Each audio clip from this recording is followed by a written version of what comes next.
Thomas Soto. Un ancien trader de Wall Street porte des accusations très dures contre la bourse. Bonjour Nicolas Barré. Bonjour Thomas. Pour lui, elle n'est qu'une vaste arnaque. C'est un trader qui parle. Il vient de sortir un livre qui fait d'ailleurs l'effet d'une bombe sur les marchés financiers. Et oui, le livre s'intitule Flash Boys. Il est numéro 1 des ventes sur Amazon aux États-Unis. Et que dit-il ? Que Wall Street est un coupe-gorge, que les marchés financiers sont truqués. Il dénonce une dérive sidérante que l'on observe depuis quelques années, à savoir que plus de la moitié des achats et des ventes en bourse, y compris à Paris, Thomas, sont réalisés par des automates qui passent des ordres par wagon en millionième de seconde.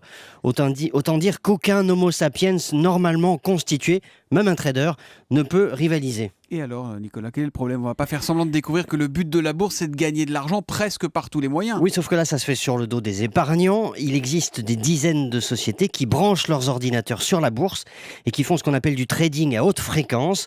Ces ordinateurs sont programmés pour acheter et vendre des millions d'actions à toute vitesse et profiter des moindres petits écarts. Et les gendarmes de la bourse, alors comme on les appelle, ils font rien pour empêcher ? Ils Non, servent à rien ? c'est là le scandale. Il y a des gendarmes boursiers, effectivement. En France, ça s'appelle l'AMF. Mais ils laissent faire et on se demande bien pourquoi. Le trading haute fréquence n'a aucune justification économique. Leurs promoteurs prétendent que ça met de l'huile dans les rouages du marché. C'est une vaste plaisanterie. La preuve, il y a 10 ans, ces pratiques n'existaient pas et la bourse fonctionnait très bien. Et est-ce qu'on peut dire que ces pratiques faussent les cours, Nicolas ? Alors, rappelez-vous ce cas extrême. En mai 2010, les automates s'étaient tous affolés en même temps et avaient provoqué un mini-crack à Wall Street.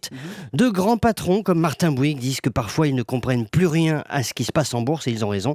Les entreprises viennent en bourse pour rencontrer des investisseurs, pas des automates bourrés d'algorithmes.